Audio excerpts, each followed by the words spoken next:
As I sit here drinking God's idea, by the way, ice cream and espresso. Who loves that, right? I was going to have ice cream earlier, and as I literally had the scoop already scooped up, he said, later, ice cream, espresso. I'm like, yes, yes. Sorry, anyway, he just reminded me there as I was reading. Like, we're reading in Genesis 35 and verse number 2.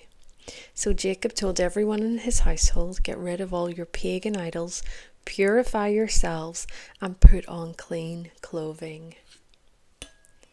He's like, this is it.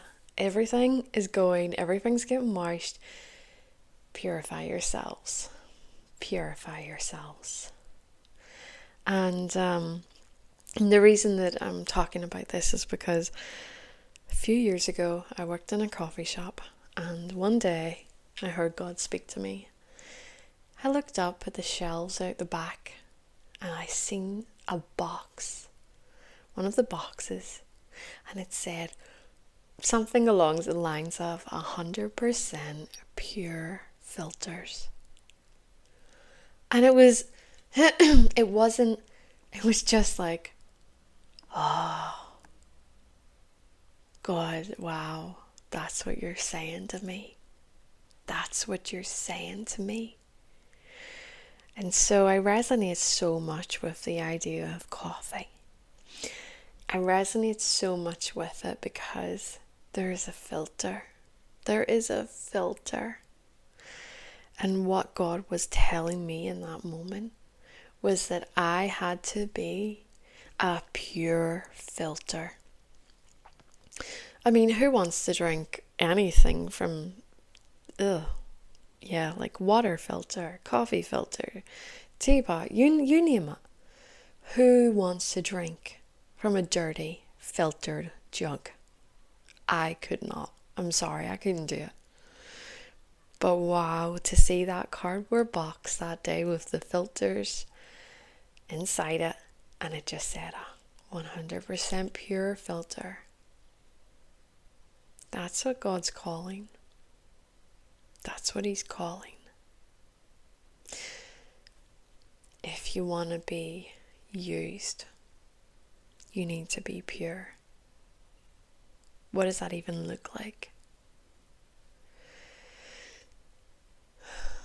A lot of thought, consideration, corresponding actions. I don't even have that nailed, but I'm working on it. But wow, to be a pure filter. Jacob told everyone in his household, get rid of all your pagan idols, purify yourselves, and put on clean clothing. I mean, we can see actually from here, there's a few different things he's pointing out. Pagan idols.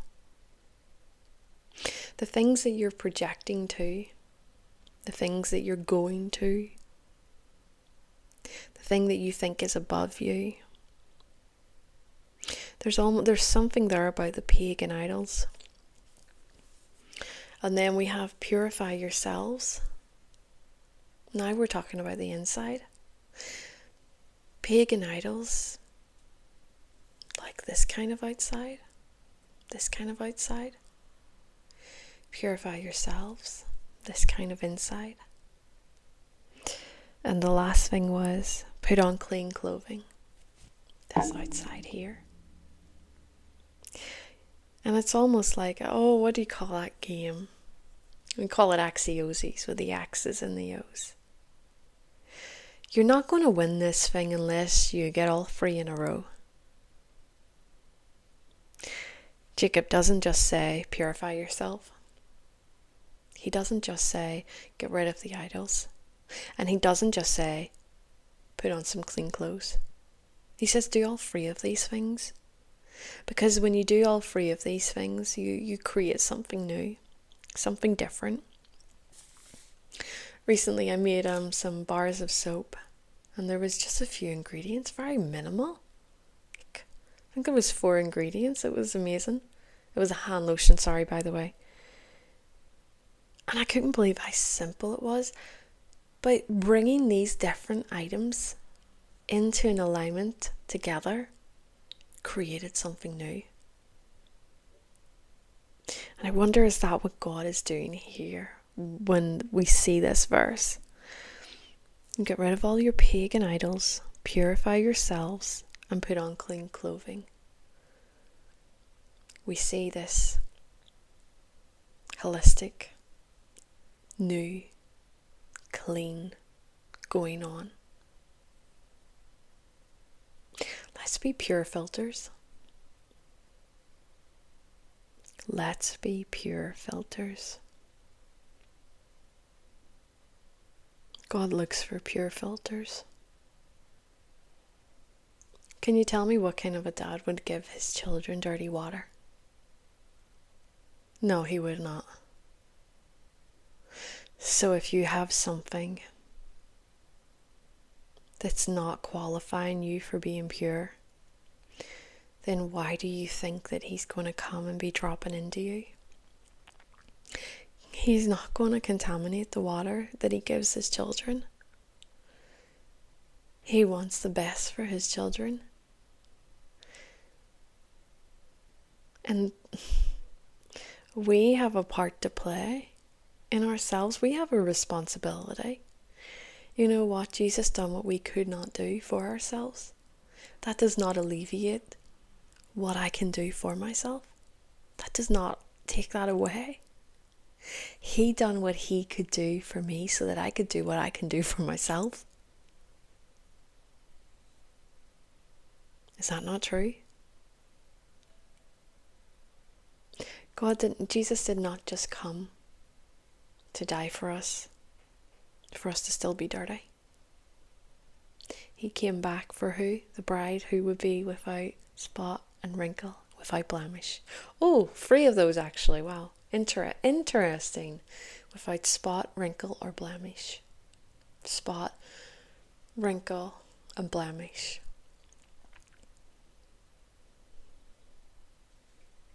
Without a spot, the pagan idol. Without a spot, without a dark ingraining on her. Without wrinkle,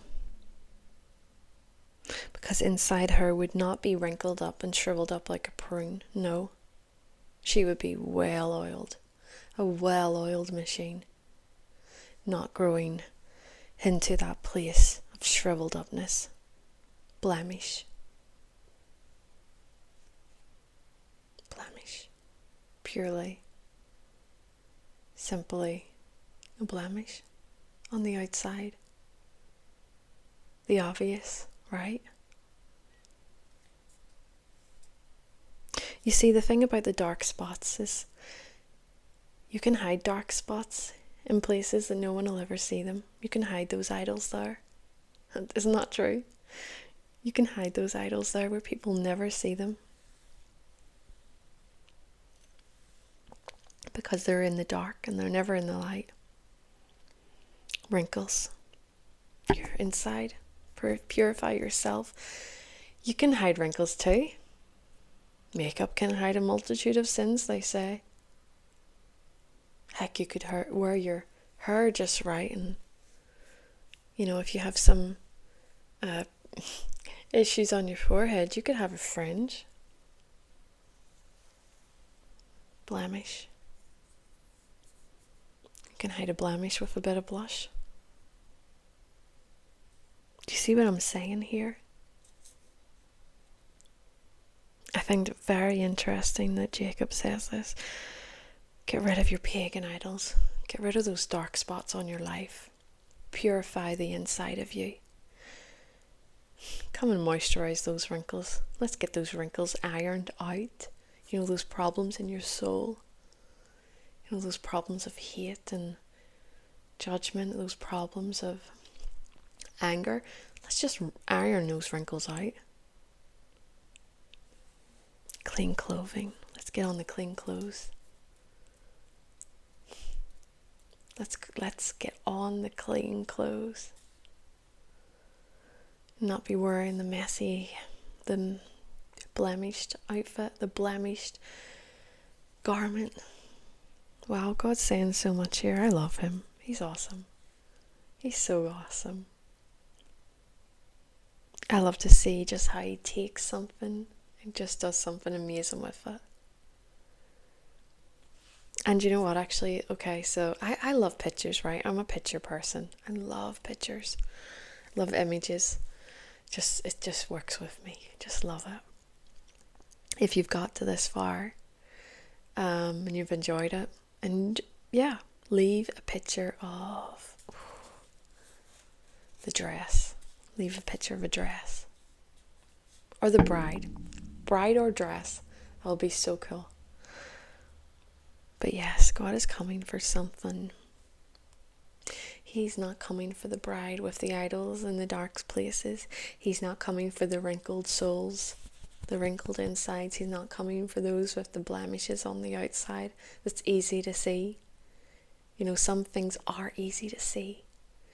He's not coming back for any of those. The ones that people can't see, the ones that you've got hidden, and the ones that people can't see. He's not coming from this. Cleanse yourself. Purify yourself. Come on. Just draw close to God. Father, I thank you that you've given us the opportunity to be pure filters, because we could never be a pure filter if he was not a pure filter for us. And he was. He is. He is. You have done for us what we could never do for ourselves. But I pray, God, that anyone listening, and myself included, I pray, God, that we will do what we can do ourselves. So that you will say to us, well done, my good and faithful servant. Well done, good and faithful servant. Good and faithful. Those, God, are our reactions and our actions to you, to your word, and to what you pour into us. Let us be found good and faithful servants. We bless your name. Bless your kingdom. Bless everyone that is listening to this word. Bless them, Lord. Speak into hearts. Minister, God, to souls. Minister, Lord, to them, to their hearts. Bless their families.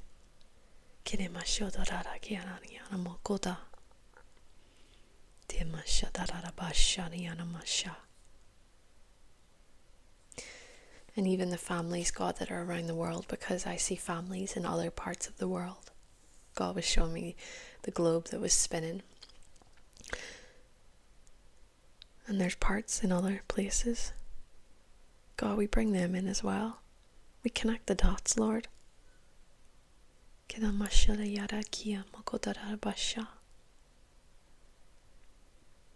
Mm-hmm.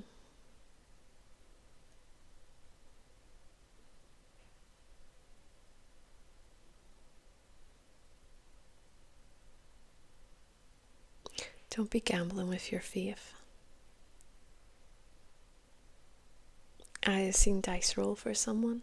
Don't be gambling with your faith.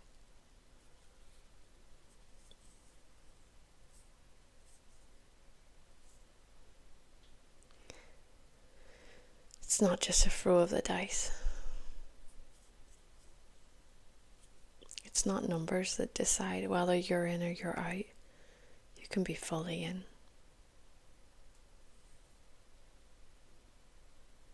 I'm going to just leave it here, and I just pray God bless you for listening. Praise Jesus.